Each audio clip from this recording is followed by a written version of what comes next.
வணக்கம் ரோகளே.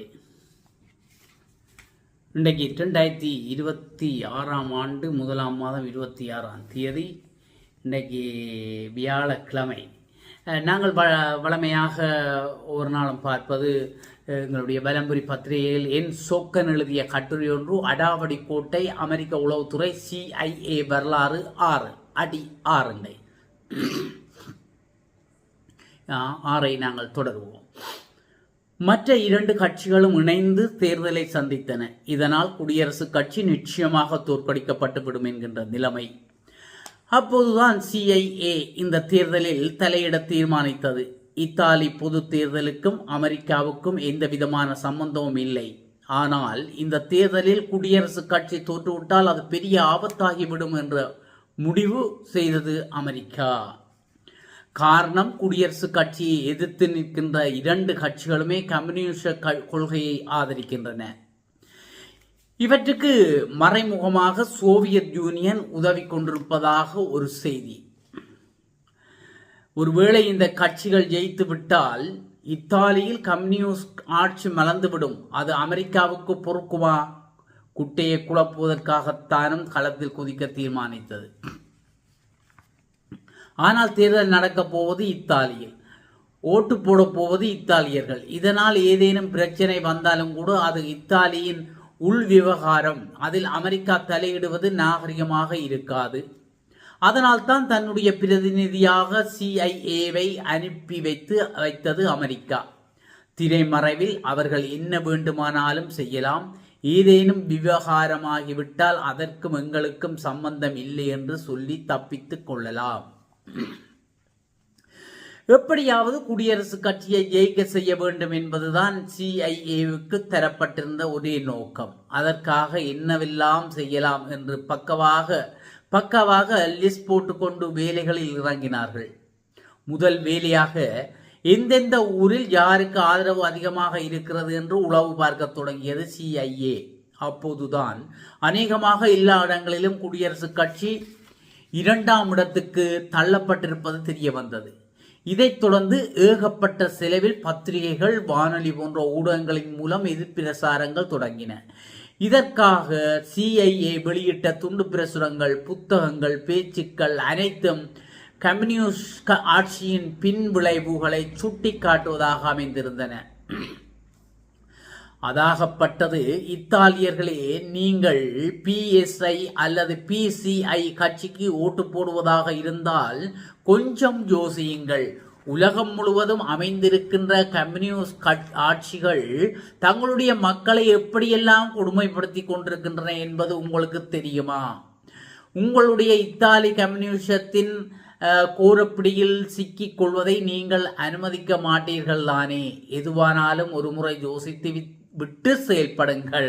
உங்கள் எதிர்காலம் உங்கள் கையில். அவ்வளவுதான் விடயம். CIAயின் இந்த பிரசாரம் உண்மையா பொய்யா என்பது முக்கியமில்லை. இதை அவர்கள் 100 முறை, 1000 முறை, 1,00,000 முறை திரும்ப செய்தார்கள். இத்தாலிய பொதுமக்கள் எந்த பக்கம் திரும்பினாலும் கம்யூனிசம் என்பது ஒரு உலக மக்களை கொன்று தீர்ப்பதற்காக வந்த அரக்கன் என்பதாக உற்றத்த குரலில் அலறிக் கொண்டிருந்தன ஊடகங்கள். மக்களும் இந்த பிரசாரத்தை எல்லாம் யார் செய்கிறார்கள் என்பது தெரியவில்லை. ஆனால் இதையே மீண்டும் மீண்டும் கேட்கிற போது அவர்களுக்கு கொஞ்சம் சந்தேகம் தட்டியது. கம்யூனிசம் என்பது உண்மையிலேயே பெரிய விடயம்தானா, அல்லது பிரச்சினை உண்டாக்குகின்ற சாத்தானா என்று சற்றே தயக்கத்துடன் யோசிக்க தொடங்கினார்கள். போதாதா, சட்டென்று அடுத்த கட்ட நடவடிக்கைகளில் இறங்கியது CIA. இந்த முறை அவர்கள் இத்தாலிய கம்யூனிஸ்ட் தலைவர்களை குறிவைத்தார்கள். அவர்கள் மீது பலவிதமான குற்றச்சாட்டுக்களை சுமத்தி அதற்கான ஆதாரங்களையும் விளம்பரப்படுத்தினார்கள். இவற்றில் பெரும்பாலான ஆதாரங்கள் CIAவால் கவனமாக தயார் செய்யப்பட்டவை என்பது வேறு விடயம். அதெல்லாம் இத்தாலிய மக்களுக்கு தெரியவில்லை. கம்யூனிசம் நம் தேசத்துக்கு புதியது, அனாவசியமானது. ஏன் ரிஸ்க் எடுக்க வேண்டும் என்று நினைத்து விட்டார்கள். இத்தாலிய சோசியலிஸ்ட் அல்லது கம்யூனிஸ்ட் கட்சிக்கு போக வேண்டிய ஓட்டுக்கள் அனைத்தும் குடியரசுக் கட்சி பக்கம் திரும்பின. இந்தியாவில் திரும்பிட்டது.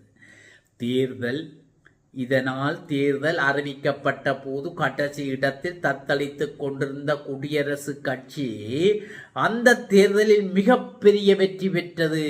மொத்த வாக்குகளில் கிட்டத்தட்ட பாதி அவர்களுக்கு ஆதரவாக விழுந்திருந்தது என அமெரிக்கா விரும்பியபடி இத்தாலியில் குடியரசுக் கட்சியின் ஆட்சி அமைந்தது.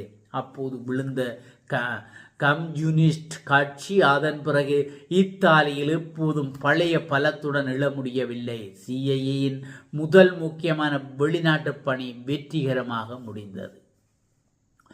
1.5 வருடங்கள் கழித்து இதே இத்தாலி நாடகத்தை இன்னொரு முறை நடத்தி காட்டியது. சிஐஏ இந்த முறை அவர்களிடம் சிக்கிய நாடு பிலிப்பைன்ஸ்.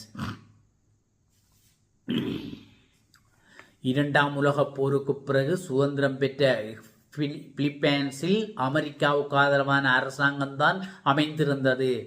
ஆகவே அவர்களுக்கு பொருளாதார ரீதியில் நிறைய உதவிகளை செய்து கொண்டிருந்தது அமெரிக்கா. பதிலுக்கு அந்நாட்டை தங்களுடைய இராணுவ முகாம் போல் பயன்படுத்தி கொண்டிருந்தன. இங்கேயும் கம்யூனிஸ்டுகள் அவர்களுடைய பாதையில் குறுக்கிட்டு நின்றார்கள். பிலிப்பைன்ஸ் கம்யூனிஸ்ட் கட்சியின் இராணுவ பிரிவான கூக்ஸ் அமெரிக்காவுக்கு ஆதரவாக இயங்கும் அரசாங்கத்தை எதிர்த்து கிளர்ச்சிகளில் இறங்கியது. இதனால் பிலிப்பைன்ஸ் முழுவதும் கலவரங்கள் தினசரி செய்திகளாகிவிட்டன. எதிர்கோஷ்டியினருக்கு மக்களிடையே கொஞ்சமாக ஆதரவு பெருகுவதை கவலையோடு பார்த்தது பிலிப்பைன்ஸ் அரசாங்கம். கலவரங்கள் ஒடுக்குவதற்கு அமெரிக்காவின் உதவியை கேட்டது பிலிப்பைன்ஸ் அரசு. இந்த பொறுப்பு சிஐஏயிடம் ஒப்படைக்கப்பட்டது. இத்தாலியில் அரங்கேறிய அதே திடக்கதை. கம்யூனிஸ்டுகள் மக்களுக்கு எதிரானவர்கள், அவர்களை போய் நீங்கள் ஆதரிப்பீர்களா என்று திரும்பிய திசையெல்லாம் மைக் வைத்து கொண்டு அலறத் தொடங்கினார்கள். இத்துடன் இந்த அடாவடி கோட்டை அமெரிக்க உளவுத்துறை CIA வரலாறு அடி 6 இன்று நிறைவு. நாளை மீண்டும் தொடரும். நாளை காத்திருங்கள். அடாவடி கோட்டை அமெரிக்க உளவுத்துறை CIA வரலாறு 6 அடி 6. தயவு செய்து வாசிக்கின்ற எங்களுடைய சொந்தங்கள் உறவுகள் என்னுடைய முருகன் பீலக்கோக்கு வந்தால முல்லை முருகன் பீலக்கோக்கு வருகை தந்து சப்ஸ்கிரைப் செய்யுங்கள். சப்ஸ்கிரைப் செய்து பெல் பட்டனை அழுத்துங்கள். அப்பொழுதுதான் அனைத்து வீடியோக்களையும் காணக்கூடிய இருக்கும். இன்று 6. தயவு செய்து அடி 1, அடி 2, அடி 3 என்று ஒழுங்கமைப்பில் நீங்கள் படித்து கொண்டு கேட்கின்ற போதுதான், அதை பார்த்து கண்களால் பார்த்து காதுகளால் கேட்கின்ற போதுதான் இது புரியும். இடையில் 5ஆவதை பார்த்தாலோ 6ஆவதை பார்த்தாலோ 3ஆவதை பார்த்தாலோ ஒன்றும் புரியாது. ஆகையினால் தொடர்புகள் இல்லாமல் இருக்கும். நீங்கள் 1லிருந்து 6 வரை அப்படியே தொடர்ந்து பார்த்து கொண்டு வாருங்கள்.